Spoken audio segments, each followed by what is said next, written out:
안녕하세요. 이투수 현수입니다. 자, 오늘 드디어 10일 남았습니다. 10일. D10일 맞아가지고 여러분들 지금까지 열심히 공부했던 거 이제 딱 10일 뒤면 다 쏟아낼 날이 올 텐데 그때를 대비해가지고 간단하게 현수쌤이 마지막으로 좀 당부해드릴 말씀 드리려고 아주 짧은 영상 찍으려고 잠깐 왔어요. 쌤도 이제 모든 영상 촬영이 끝났기 때문에 사실상 이제 남은 기간 동안에는 여러분들이 이제 물밀듯이 몰려오고 있는 Q&A 그거 이제 답변하는 거에만 좀 집중을 하면 될 것 같고 뭐 현강 일정들이 좀 있지만 어쨌든 쌤도 거의 다 끝났습니다. 쌤 같은 경우에 사실 요즘에 게임을 막 사고 있어. 이제 수능 끝나고 나서 이제 어떤 걸 좀 할지 고민을 좀 하면서 스팀이라는 그 게임 사는 플랫폼에서 열심히 게임을 사고 여러분들도 이제 조만간 딱 수능이 끝나고 나면은 그래도 한결 좀 여유가 있어지겠죠. 뭐 여러 가지 뭐 논술이라든지 여러 가지 대비할 것들도 있을 수는 있겠지만 어쨌든 얼마 안 남았습니다. 그걸 대비해가지고 딱 수능 당일 날에 어떤 마인드를 가지고 수능을 쳐야 될지 그리고 그 전까지 대략 어떤 것들을 준비하면 될지 간단하게만 좀 말씀드리도록 할게요. 한 10분 정도 영상 생각하시면 될 것 같아요.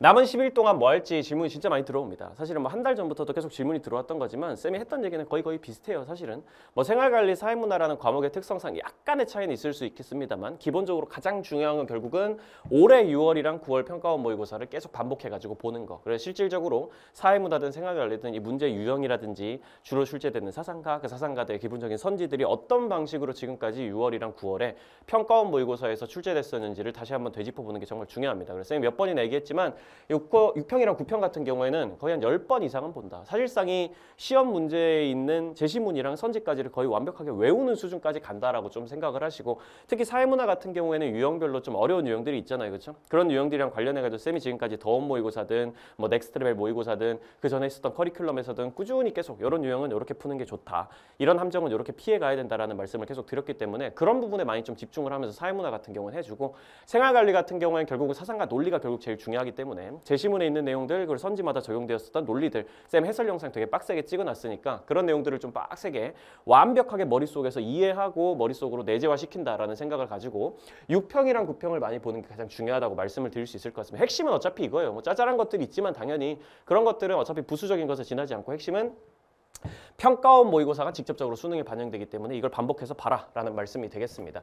가능한 3개년 정도까지는 6평이랑 9평을 계속 봐주시는 걸 좀 추천을 드려요. 사실은 3개년 전에 있었던 유형들이 갑자기 수능에 튀어나오고 이런 경우도 굉장히 많기 때문에 막 7개년, 8개년까지 가면 그 수가 너무 많으니까 시간이 좀 부족할 거라서 최소한 한 3개년 정도까지 있었던 6평, 9평 특히 올해는 굉장히 많이 봐야 되고 이 3개년 안에 있었던 평가원 모의고사들을 반복해가지고 보면서 확실하게 어떤 유형으로 문제를 내왔는가 그리고 이런 것들을 풀어내기 위해서 어떤 논리를 구사해야 되는가 이런 것들을 전반적으로 기억해 주시는 걸 가장 추천을 많이 드립니다.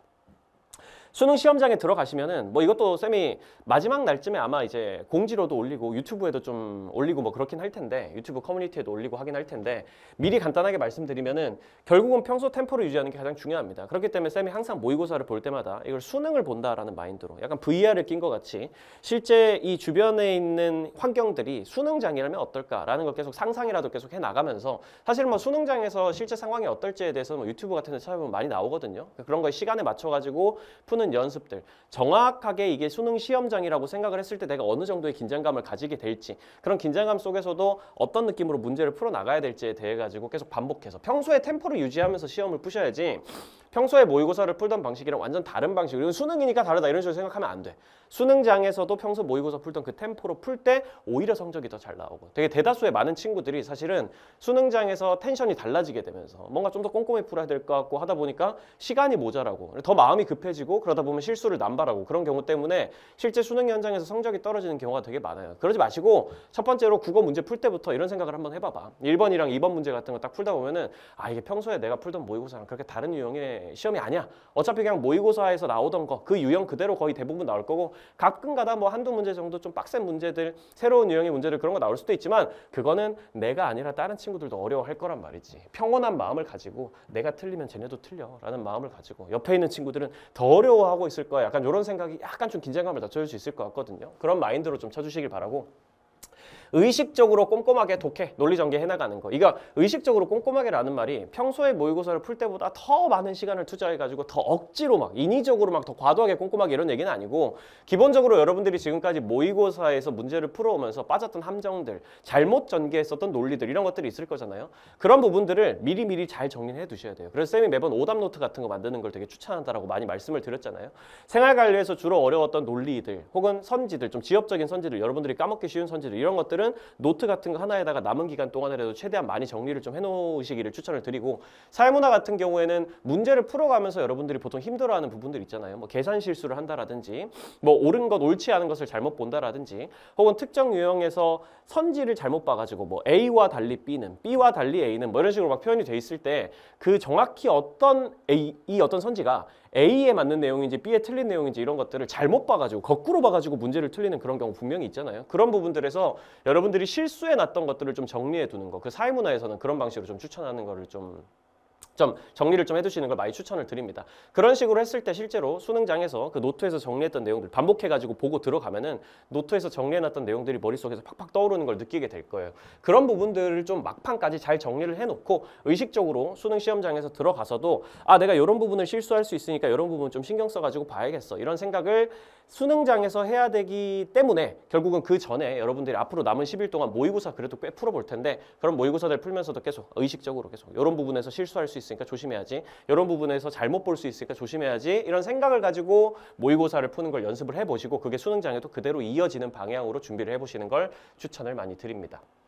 마인드 세팅, 사실은 쌤은 이게 제일 중요하다고 생각해. 쌤이 그 개념 완성 시간에도 종종 얘기를 많이 했었지만 쌤은 재수를 했었거든요. 재수를 하는 시간 내내 계속 했던 게 그거였어요. 마인드 세팅. 어떻게 하면 내가 수능 시험장에서 덜 긴장을 할까? 어떻게 하면 평소와 비슷한 그런 평온한 마인드로 약간 기계적으로, 또 실수는 하지 않으면서도 기계적으로 그냥 평온하게 풀어낼 수 있을까라는 생각을 되게 많이 했었는데, 핵심은 이겁니다. 이 T의 자세를 좀 확보해야 된다는 거. MBTI에서 TF 얘기하는 거예요. 약간 감성에 빠지지 말고, 약간 수능 시험장에 가면 약간 그렇게 될 수가 있어. 특히 약간 감수성이 좀 예민하고 이런 친구들 같은 경우에는 이 문제를 하나하나 풀 때마다 뭔가 하나 틀릴 때마다 내 인생이 막 다운그레이드 되는 것 같고, 뭔가 하나 맞추면 내 인생이 올라갈 것 같고, 그러니까 막 막판까지도 막 무슨 이상한 동기부여 영상 막 유튜브에서 막 이런 거 보면서 내 인생의 가장 중요한 어떤 단계, 내 인생에서 가장 중요한 하나의 드라마 같은 순간, 요딴 식으로 생각하지 말고 그냥 여러분들이 평소에 왔던 시험을 하나 더 보는 겁니다.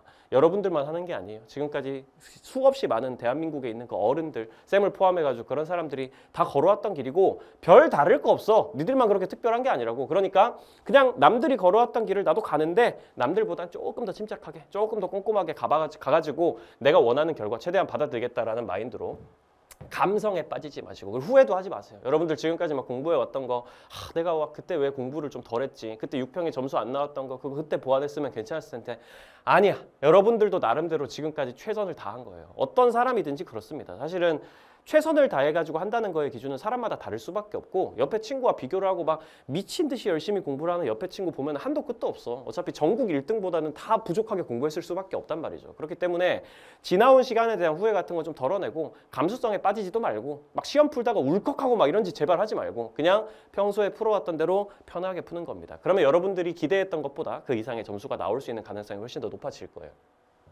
기본적으로 수능이라는 거 되게 가성비 높은 시험인 건 맞아. 수능을 잘 보면 앞으로 인생에서 꽤 편해지는 부분들이 있지, 대한민국이라는 나라에서. 근데 그거랑 별개로 인생에서 뭐 결정타를 맞거나 그런 거 전혀 아니기 때문에 여러분들이 수능이라는 시험에 대해서 너무 과도하게 긴장하고 너무 과도하게 의미부여를 하고 할 필요도 없다는 얘기죠. 그냥 기본적으로 지금까지 해왔던 거에 결실을 맺는 과정인데, 그 결실에서 약간 삐끗할 수도 있어. 더 잘 될 수도 있고, 그런 가능성은 언제나 누구에게나 상존하는 것이기 때문에 그런 거랑 관련해가지고 너무 과도하게 의미부여를 하고 내가 가지고 있는 막 평소에 가지고 있었던 이 심연에 있는 밑바닥에 있는 무의식의 불안감까지 다 꺼내가지고 수능장에서 한꺼번에 표출되고 그러면 절대 안 되고, 그냥 편하게 시험 하나 보는 겁니다. 그렇게 해가지고 잘 되면 좋은 거고, 조금 못 보면 또 어때? 그 인생이라는 게 이 수능이라는 시험 하나에 완전히 좌지우지 되는 게 아니기 때문에 마인드 편하게 가지고, 별거 아니야, 뭐 별거 있어?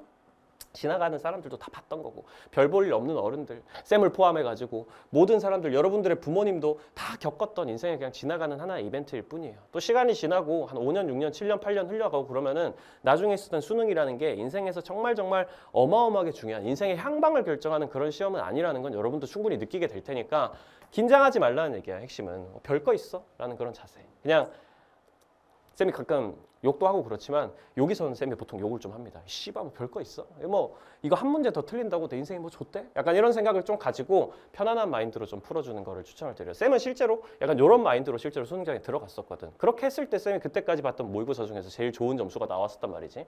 쌤의 길을 좀 받아가지고 편한 마인드로, 내가 힘들어하면 옆에 있는 친구들은 더 힘들어한다. 약간 이런 마인드로 이렇게 쳤을 때 오히려 더 긴장감이 좀 떨어지고 실제로 좋은 결과가 나올 확률이 높다는 거.